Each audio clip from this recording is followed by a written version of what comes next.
Hey guys, we are back for another week of Read Along with Alane, and we are reading from The Blue Witch. And this week I have a little friend with me. He's going to be listening in. He's a little monster from storymonsters.com. And if you guys get a chance, you can check out their website. They've got lots of fun resources for teachers and parents and some fun stuff for kids to do. So don't mind the monster looking over my shoulder. All right, so where did we leave off last week? We were outside last week, which was a lot of fun. But this week it's raining where I am, so I have to be back inside. So we left off with chapter 19, and Abigail was in the nest of the Omera, and she needs to hatch an egg that the Omera is really worried about. So, all right, we're gonna pick up with chapter 20, and chapter 20 is told from Hugo's point of view. All right, so here we go.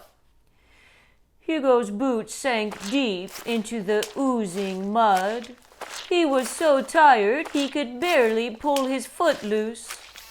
Insects bit at his neck, leaving stinging welts. Jasper and Fetch marched headlong into the swamps without missing a step.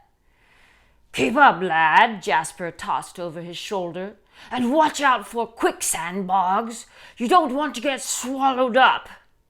Hugo sighed, shoulders slumping, then yanked his boot free and tried to pick up his pace.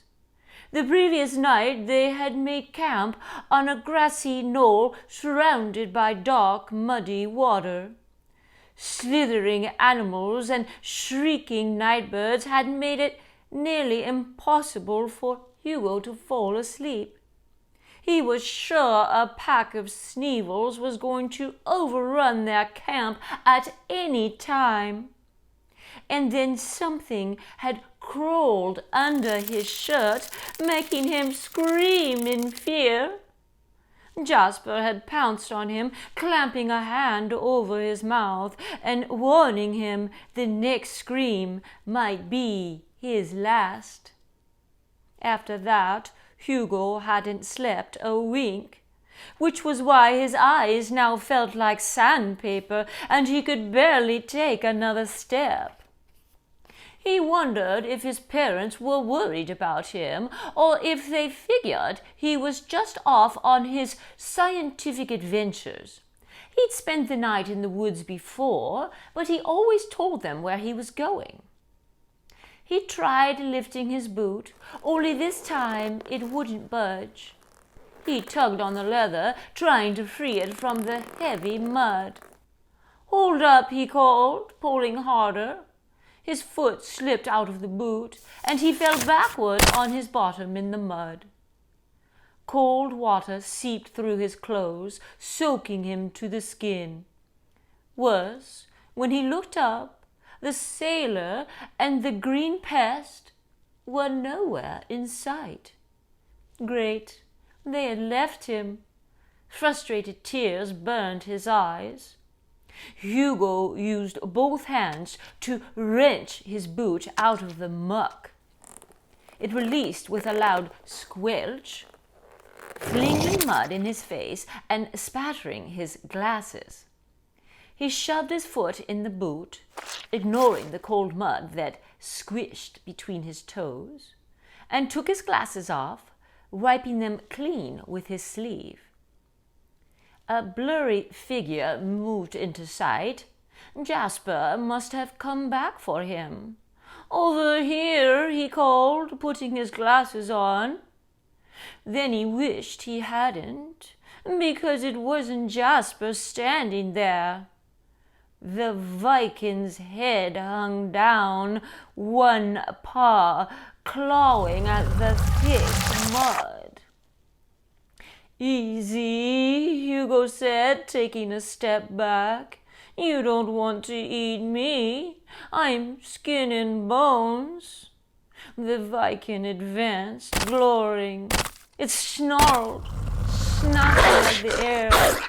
"I probably taste terrible," Hugo rambled on, "like the world's worst mutton." At the mention of mutton, the Viking's pink tongue lolled out of its mouth, and a strand of drool dribbled out. Hugo tried to think. He was a scientist. Solving problems was his strength. Problem: the Viking was about to kill him. Solution: stop the Viking before it could get to him. But how? He had no weapon, no way to fight this beast. He took a trembling step backward and nearly lost his balance. His left foot sank up to his knee before he fell forward onto his hands. He turned his head, looking closely at the ground. Jasper had warned him about quicksand bogs. This one looked about 4 feet wide. Mud was yellowish and smooth on top. Hugo took a healthy step to the side, moving slowly around the bog until it was between him and the hairy beast. Reaching out, he grabbed a big stick. The Viking prowled closer, eyes locked on Hugo. "Please don't eat me," Hugo begged, not having to feign his terror.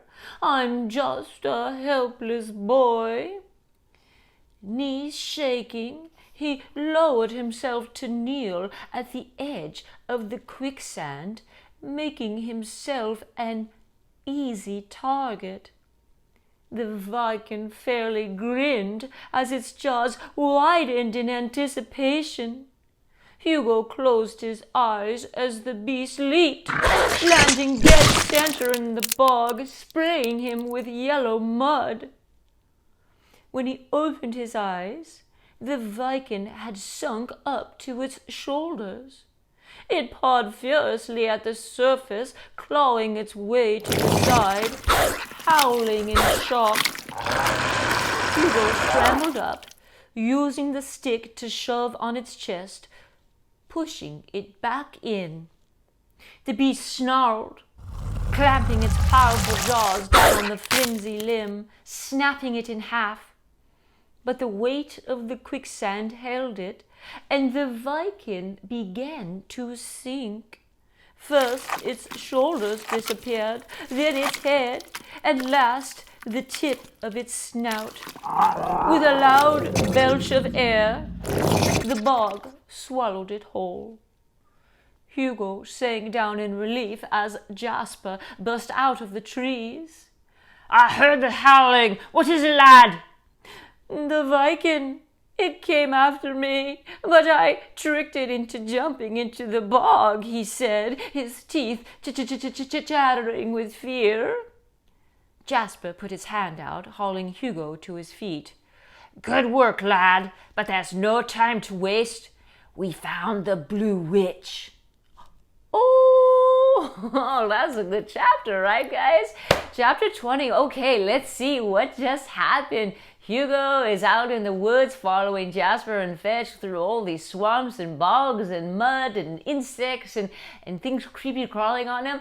And he falls behind a little bit and his boot gets stuck and suddenly the Viking is there ready to pounce on him, but Hugo is smart and he finds a quicksand bog and he kind of works his way around it, so when the Viking attacks, it lands right in the center of the quicksand bog and he doesn't let it out at all. So clever Hugo for finding a way to trap the Viking without getting eaten. And then how does the chapter end? With Jasper saying, "No time to waste, we found the Blue Witch," so they know where she is. So I can't wait to come back and read you guys chapter 21. All right, guys, so that's it for today. You guys know what to do. Click the link in the description and you guys can find some really fun activities and worksheets. You can send them to me. I'd love to see them. I'll give you a shout out on my channel. And until then, I hope you guys can get outside, get some fresh air, wash your hands. Most importantly, stay healthy, stay happy, and Miss Alane will be back again tomorrow. All right? Alane out.